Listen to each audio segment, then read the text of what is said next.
कैसे हो मेरे छोटे भाई-बहनों? मैं स्कूल साथी के प्लेटफ़ॉर्म में आपका स्वागत करता हूँ। देखिए, मेरी बात सुनिएगा। मैं आज अभी कंट्रोल एंड कोऑर्डिनेशन पढ़ा रहा था अपने पेड बैच में और दिमाग पढ़ा रहा था। पर देखिए, वो तो मेरे अपने बच्चे हैं, पर आप भी तो अपने ही हैं। आपसे भी तो मुझे बात करनी होगी। कैसे आपके ब्रेन में दिक्कतें डाल दी गई हैं? कैसे आपके मन में गलत भावनाएँ शुरू से डाल दी गई हैं? मैं उसकी बात करने आया हूँ। सर, क्या बात करने आए? सुनो, एक बचपन से आपने लाइन सुनी होगी, कुछ पाने के लिए कुछ खोना पड़ता है। सुनी थी? मेरे साथ बोलना, कुछ पाने के लिए कुछ खोना पड़ता है। गलत है। आपको मैं 10वीं में 100% लाने का वादा करता हूँ। क्या खोने के लिए आप रेडी हो? क्या ऐसी कोई चीज़ है 50 किलो सोना मुझे दे दो आपके 100% आ जाएँगे? क्या आप अपने किसी चीज़ आप अपनी एक टाँग दे दो, एक पैर दे दो, सॉरी टाँग ने हाथ दिखा दी, पर मैंने ये बेटा कंट्रोल एंड कोऑर्डिनेशन, मेरा कंट्रोल एंड कोऑर्डिनेशन बिगड़ गया। पर बात से नहीं हटेंगे, ये आप पेट पेच में आओ तब बताऊँगा। पर अभी समझो कि कुछ पाने के लिए कुछ खोना पड़ता है। नहीं दादा, कुछ पाने के लिए कुछ करना पड़ता है और बहुत बड़ी सफलता पानी हो तो कुछ पाने के लिए बहुत कुछ करना पड़ता है। घर बैठे-बैठे सफलता नहीं मिलती क्योंकि दुआओं से ही यदि मंजिल मुकम्मल होती तो हर माँ का बेटा कलेक्टर, इंजीनियर, डॉक्टर 10वीं का टॉपर होता। तो पहली लाइन हमारे दिमाग में जो गलत डाली वो आई। अब दूसरी, डर के आगे जीत है। ऐसे डर जाओ, मैं लाइट बंद कर देता हूँ, रात को भूत-वूत भेज देता हूँ, डर जाओ, जीत जाओगे 10वीं में आ जाएगा 100%। अरे नहीं आता ऐसे 100%, 10%। डर के आगे सीख है। ये जो सीख वाला पॉइंट था, ये तो सबने हटा ही दिया मेरे छोटे भाई-बहन, जिससे आप चमक गए और सीख के आगे जीत है। अब मैं आपको समझाता हूँ। डर कि आपको डर लगा। क्या डर लगा? कि यदि मेरे हाफ ईयरली में, क्वार्टरली में, फाइनल में, 10वीं में नंबर नहीं आए तो पापा तो मारेंगे ही मारेंगे। तो ये जो डर था उससे आपने सीखा। क्या सीखा? भैया हमने हमारा ऐप डाउनलोड किया, उस ऐप से पढ़ाई करी और वो पढ़ाई करके हमने सारी जो हमारी कमियाँ थी उस पर विजय पा ली और जब वो विजय पाई तो परीक्षा अच्छी गई। तो डर के आगे सीख है और सीख के आगे जीत है। और ये सीख वाला पॉइंट आपको कोई बताता ही नहीं है। तो ये आपके ब्रेन में आपको जकड़ा जा रहा है। क्या जकड़ा जा रहा है? समझ में आया? कुछ पाने के लिए कुछ करना पड़ता है और बहुत बड़ा कुछ पाने के लिए बहुत बड़ा कुछ करना पड़ता है और डर के आगे जीत तो है पर एक स्टेप है सीख और सीखना इंसान की भूख पर निर्भर करता है। एक बहुत प्यारी कहानी सुनाने जा रहा हूँ, ध्यान से सुनिएगा। आपने सबने महाभारत देखी होगी, मेरी बात ध्यान से सुनिएगा, बहुत गहरी बात है कि आप सबने एक महाभारत देखी होगी, सबने महाभारत देखी है। 5 पांडव थे और 100 कौरव थे और सबके गुरु गुरु द्रोणाचार्य थे। सबके गुरु गुरु द्रोणाचार्य थे, पर उनका बेस्ट शिष्य कौन था? उनका बेस्ट शिष्य था अर्जुन। था? तो अर्जुन बेस्ट शिष्य क्यों था? सवाल है अर्जुन बेस्ट शिष्य क्यों था? तो मैं बताऊं क्योंकि उसमें सीखने की लालसा ज्यादा थी। भैया मैंने तो 10th का सब कुछ पढ़ा दिया पर आपने मुझसे रिटर्न कितना पूछा?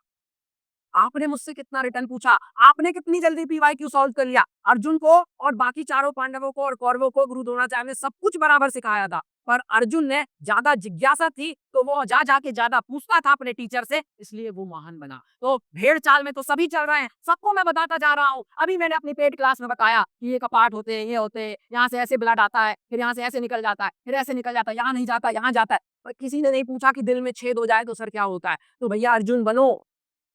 तो ये अच्छे बच्चे वो नहीं है जो सब समझ जाते हैं। अच्छे बच्चे वो हैं जो क्वेश्चन करते हैं और अच्छे टीचर वो हैं जो क्वेश्चन का स्वागत करते हैं और हम आपके क्वेश्चनों का स्वागत करते हैं क्योंकि मुझे अंधभक्त नहीं बनाने, मुझे जागरूक आदमी बनाना है। और 10वीं का बच्चा जब जागरूक होता है ना तो पूरी एक पीढ़ी सुधार के जाता है। तो याद रखिएगा अपनी बातों को, अपने कंसेप्ट को और क्वेश्चन जरूर पूछना है। सुकरात मर गया और क्वेश्चन पूछना नहीं छोड़ा उसने। ऐसे बहुत सारे हैं, पता नहीं आप लोग क्या-क्या पढ़ने में लगे रहते हो भाई। इतनी चीज़ें अपने ग्रंथ, अपनी सारी चीज़ें, अपनी एनसीईआरटी। अरे दादा यूपीएससी करने वाला भी एनसीईआरटी पढ़ रहा है, एमपीपीएससी करने वाला भी एनसीईआरटी पढ़ रहा है और जिसको एनसीईआरटी पढ़नी थी 6वीं से 10वीं के बच्चे को वही नहीं पढ़ रहा है। अरे तुम तो पढ़ लो, आज तुम हिंदू हो तो तुम्हारे लिए एनसीईआरटी गीता है, तुम मुस्लिम हो तो तुम्हारे लिए कुरान है, यदि तुम ईसाई हो तो बाइबल है। आज के लिए तुम्हारे लिए सिर्फ एक होली बुक है, वो एनसीईआरटी है। अपने दोस्तों से पूछना, अपने बड़े भाई-बहनों से पूछना, जो किसी भी एग्ज़ाम की तैयारी कर रहे हैं, उसके लिए एनसीईआरटी कितनी ज़रूरी है। आपको ये चीज़ें समझनी होंगी और हम इसलिए आपके साथ हैं।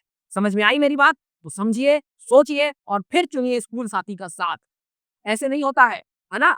बहुत दुःख होता है मुझे जब मैं बच्चों को देखता हूँ, यार 1.5 गुना स्पीड में लेक्चर देख रहे हैं। कौन-सा लेक्चर 1.5 गुना स्पीड में होता है यार? बहुत दुःख होता है और ये सब हमने महसूस किया है। जो दर्द हमको दर्द दिया है, वो किसी और को दर्द दे रहा है ना, तो मुझे बहुत दर्द होता है। ये चीज़ आपको समझनी होगी कि आपके दर्द को एक शिक्षक क्या चाहता है कि जो समस्याएँ आपने पैदा आपको दिक्कत हुई है, वो मुझे ना हो, तो मेरे बच्चों को ना हो। एक आदमी 12 1-1 बजे तक आपके यशवंत भैया आपके लिए काम कर रहे होते हैं और आप लोग का वो डेडिकेशन ही नहीं आ रहा होता है, तो दुःख होता है। तो करिए, अपने लिए, अपने आप से तो ईमानदार रहिए। उम्मीद करता हूँ हाफ ईयरली आपको एक सीख दे के जाएगी, फिर आप कुछ अच्छा ज़रूर करेंगे। तो मिलेंगे आपके अपने चैनल पे, पर आप अपने आप से ईमानदार ज़रूर रहिएगा। आपकी ईमानदारी आपके पास है, किसी और के पास नहीं है। चलता हूँ आज तो मैं, उम्मीद करता हूँ अगली बार आऊँ तो आप में, जो मेरे अपने बच्चे ऐप वाले उनमें और आप सब भी अपने ही हैं, उनमें सुधार दिखेगा। चलिए, मिलता हूँ और बहुत-बहुत शुभकामनाएँ। एक टीचर्स डे से पहले आपसे बात करना बहुत ज़रूरी था, क्योंकि सिर्फ़ पढ़ाना टीचर्स का कर्तव्य नहीं है। मैंने एक लाइन पढ़ी थी जो मेरे आज तक मन में है, बहुत इम्पोर्टेंट लाइन है कि चंद्रयान के समय वो लाइन पढ़ी थी, मेरा उस पे कोई दावा नहीं, किसी महान व्यक्ति ने लिखी थी, पर ना जाने वो शिक्षक कितनी बार उस कक्षा में पहुँचा होगा, तब जाके वो चंद्रमा की कक्षा में पहुँचा होगा। तो पहले और परिणाम या फिर भविष्य शिक्षक की गोद में पलते-फूलते हैं।